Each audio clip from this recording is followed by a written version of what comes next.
Hello everyone. Hello. How are you all doing? Yeah, first of all, I'd like to thank GGSIPU for having me over here. From someone like me, you must be thinking, this guy from an IIM, having worked in corporate, यार ऐसी कौन सी नौबत आ गई है politics के बारे में बात करें? And politics is for politicians, right? Why should the youth care about it? Why are we youth who are supposed to study science and finance and banking and so on? Why do we have to talk about politics? Why is politics important in the first place? So let me tell you a brief story. What's my background? I come from Andhra Pradesh and I come from the border between Andhra Pradesh and Odisha. It's a small tribal community where my parents hail from. Not really from a mainstream privileged Sharma or some sort of a big caste community. I come from a very marginalized caste background.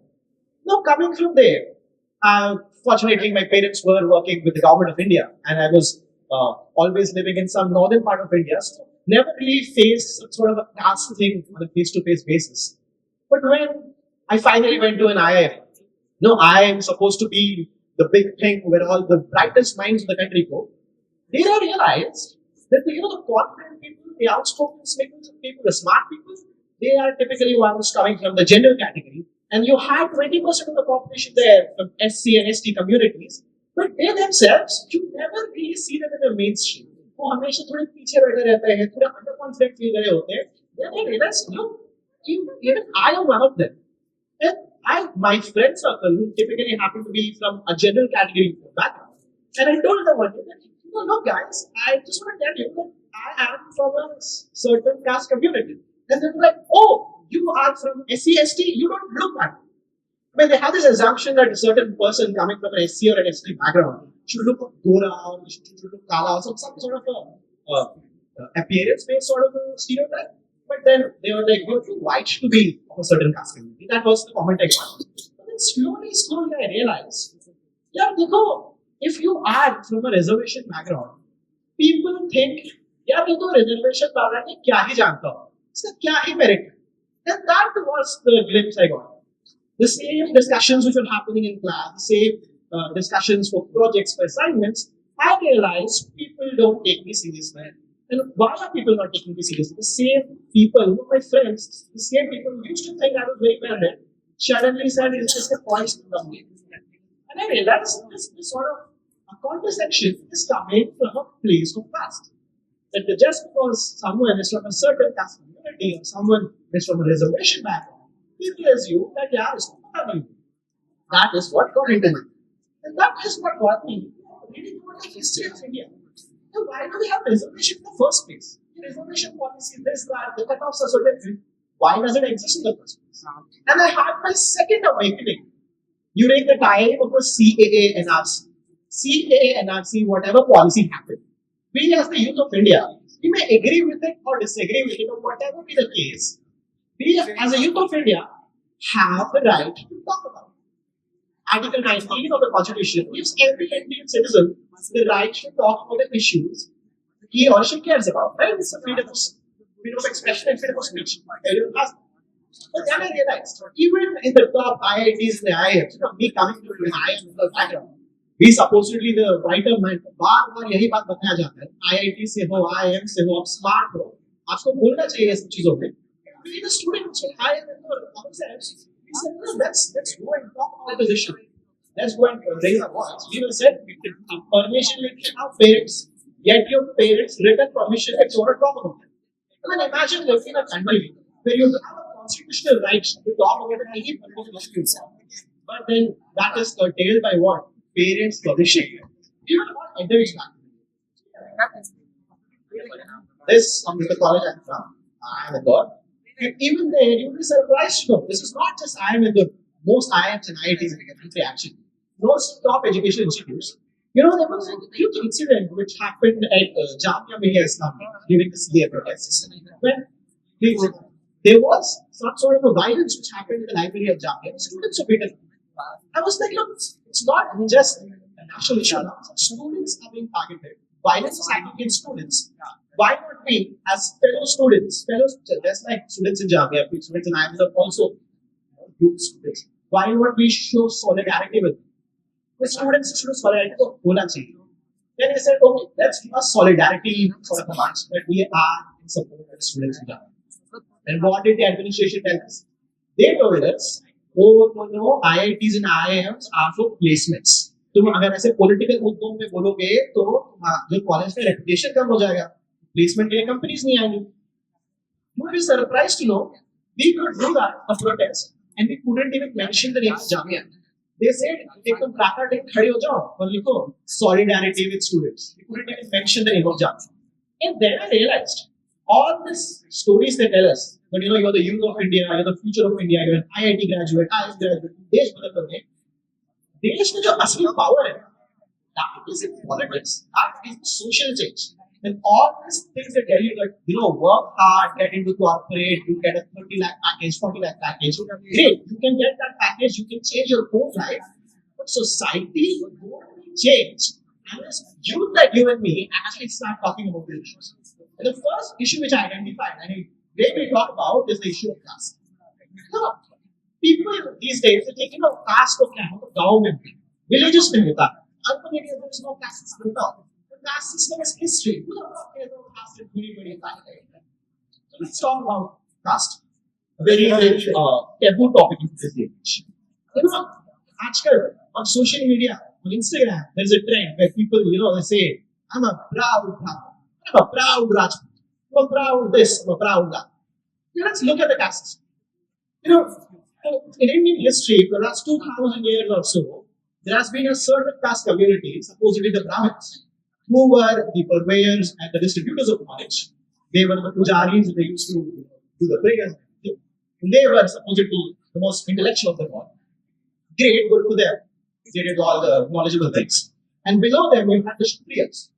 The Rajputs and the Thakurs, and these were supposedly the community of warriors, community of administrators, communities who fought great wars. Again, great, good for them. All power to them. And after them, you have the Vaishyas. Vaishyas are typically merchants, those who do commerce, those who trade. Great, good for them. The money is actually rich, very successful business community. And then you have the Shudras. The Shudras again is the bottom of the Chaturvarna. They supposedly laborers, people who used to do acceptable forms of labor. Again, great for them, labor is good. So that's one. But in Indian history, the Indian society has a dark side.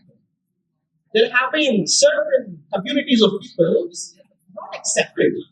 उनको चंडाल कहा गया, untouchable कहा, मिलने नहीं दिया था. These were अतिशूद्र, जिन्हें दलित कहते हैं, जिन्हें आदिवासी कहते हैं. These people never part of the Indian mainstream. So one has to understand the caste system is that it is great that a Brahmin son is becoming a Brahmin, a Kshatriya son is becoming a Kshatriya, but someone coming from a Chamar community, अगर उनके पापा चमार है तो बेटा भी चमार होगा था और उनका बेटा भी चमार ही होगा, वो चमार का काम ही करेगा. This was reality for hundreds and hundreds, if not thousands of years. There have been communities of people who have been oppressed and exploited, excluded from Indian society collectively for more than 2,000 years. And the reality is that who was the ones doing the oppression in the first place? अगर चमार का बेटा चमार ही हो रहा है, चमार का बेटा वही काम कर रहा है, तो उसको वहाँ लोग क्या कर रहा है? Did not he have a choice to become a warrior, become a king, become something great? Actually, it wasn't like that. The caste system was enforced by the same upper castes. The same upper caste today, if they tried that my ancestors were Rajput warriors, my ancestors were Brahmin priests or whatever. These were the same people who kind of monopolized whatever they were doing in their own families.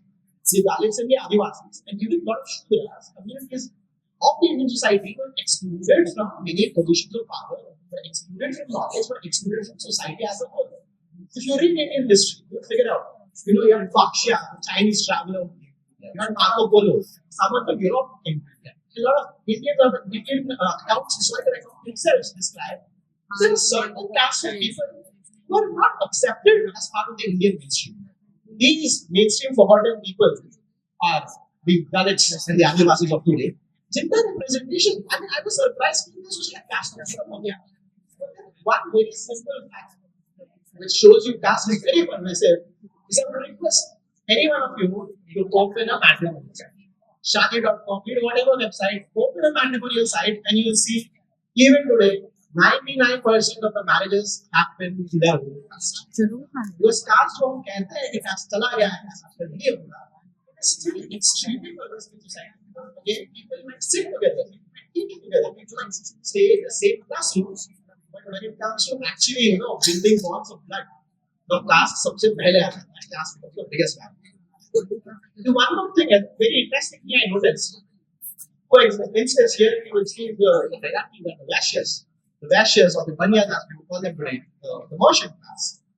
Even today, look at the top 10 richest people in India, according to the net worth, 7 out of the 10 are Banyas. I mean, more power to them that they're doing excellent businesses. But you realize that the caste system, it's not simply economic, it's not like you pass reservation, income basis, national system, interest system. Caste is kind of intrinsic in Indian culture, and this was first identified by Doctor of the Indian Constitution, Dr. B.R. Ambedkar himself. It was not even Ambedkar.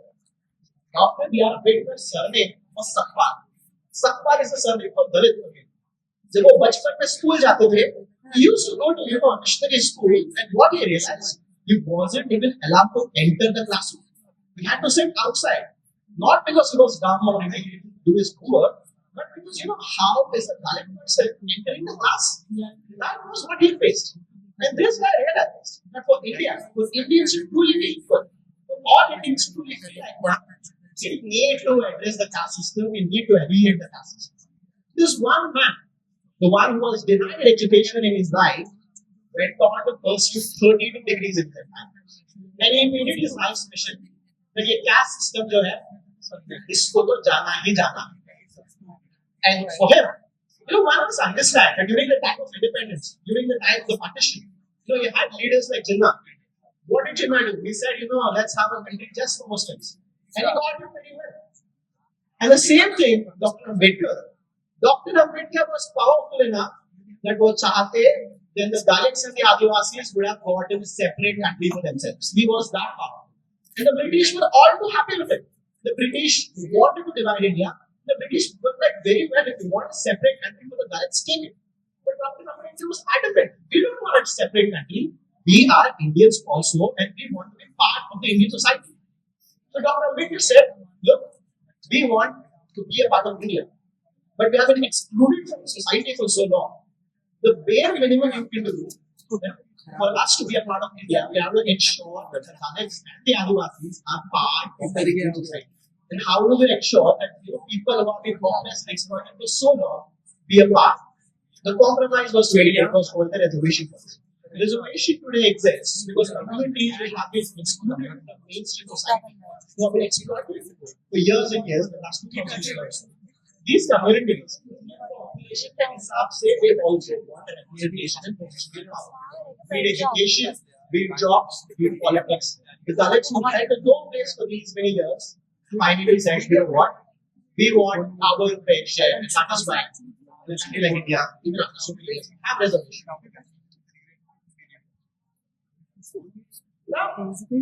Nowadays, one thing very, very closely linked with the caste system, many people might not know, is the topic of feminism. Feminism gets a lot of hate. People think, what feminism? What even is feminism? Right? Feminism is when cricketer की बीवी उसको divorce देने की है, alimony. That is what feminism is, right? So we tell us. But what even is feminism? Why do we even talk about feminism? And why do many feminists themselves consider Dr. Ambedkar to be the father of Indian feminism? So let's try to understand. If we go back to the caste system, now caste system is a birth basis. कि ब्राह्मणों की शादी ब्राह्मणों में होगी, क्षत्रियों की शादी क्षत्रियों में होगी, शूद्रों की शादी शूद्रों में होगी. Intercaste marriage was something, according to many scriptures, is taboo. Now, marriage and blood purity, for you to ensure that people from a certain caste are only married within their own caste, you have to ensure that the sexuality of the woman is controlled. If the ladki jo hai, she falls in love with someone of a lower caste, if a Brahmin woman falls in love with a lower caste person, and they get married, and they have a child, that will fundamentally question the entire caste structure. Because caste structure is a thing based on blood purity, and controlling women's sexuality was a door to ensure caste growth. That is why people use when people talk about patriarchy in the context of India, they use the word Brahmanical. Just to remind you, Brahmanical doesn't mean hating on Brahmins.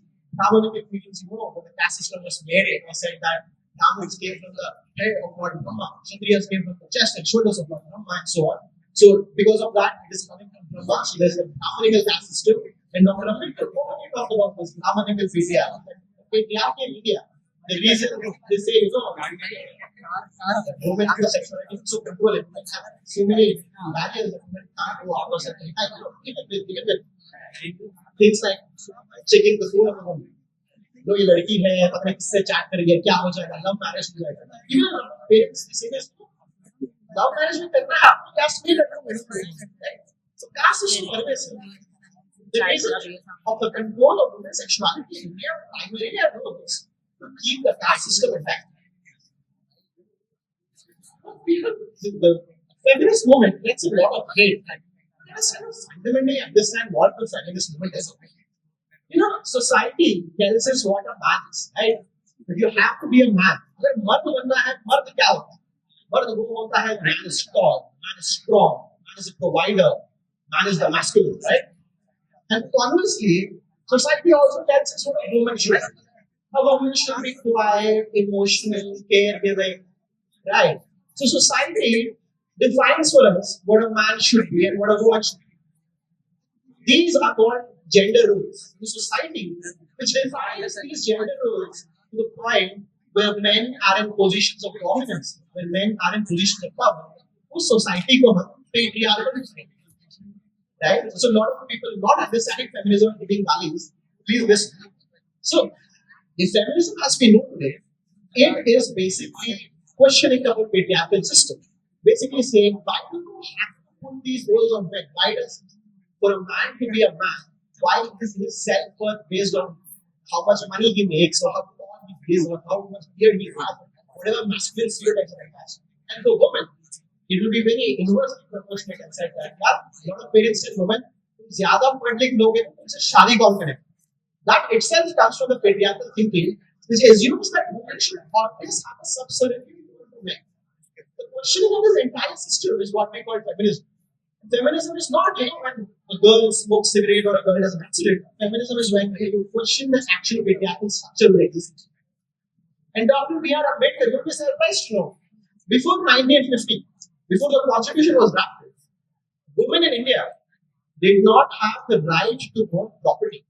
Women in India did not have the right to have a divorce. Women in India did not have the right to remarry after having a divorce.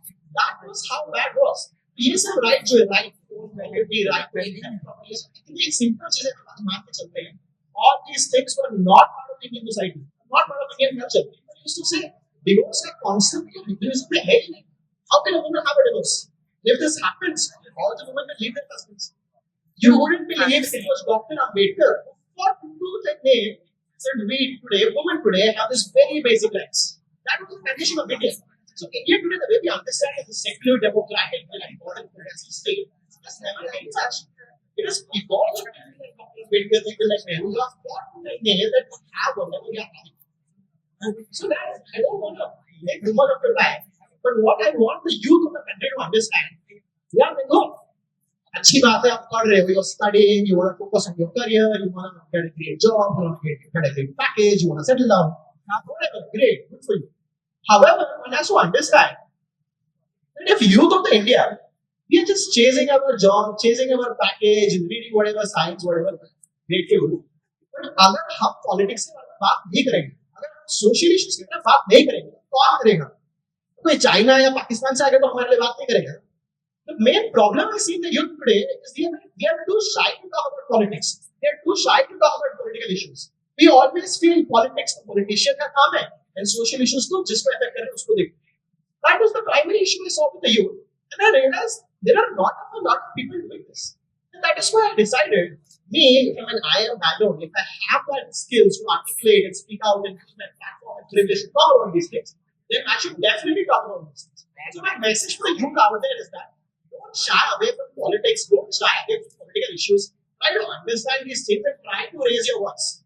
Because it is a youth of India. We have to remember. Unsaid was as old as you and me. He was also a college student and he was also very passionate about India, passionate about. We Indians, politically speaking, are the ideological inheritors of the philosophies and ideas of Shahid Bhagat Singh, of Dr. Ambedkar, Netaji Subhash Chandra Bose. These great leaders were Indian leaders and they were very politically active during the youth. But in our youth era, what I'm seeing is they are all passionate about what? I get it. AI को करना है, job को लेना है, all that is great. But the reason the job market is so shit today is we youth of India never really cared about politics. So that is the message I would like to conclude with. That the youth of India, please talk about politics, talk about social issues. Because if you stop caring about it, I'm sorry, no one else will. It is your job, it's your duty, the country is yours. So yeah, Jai Hind everyone and Jai Hind.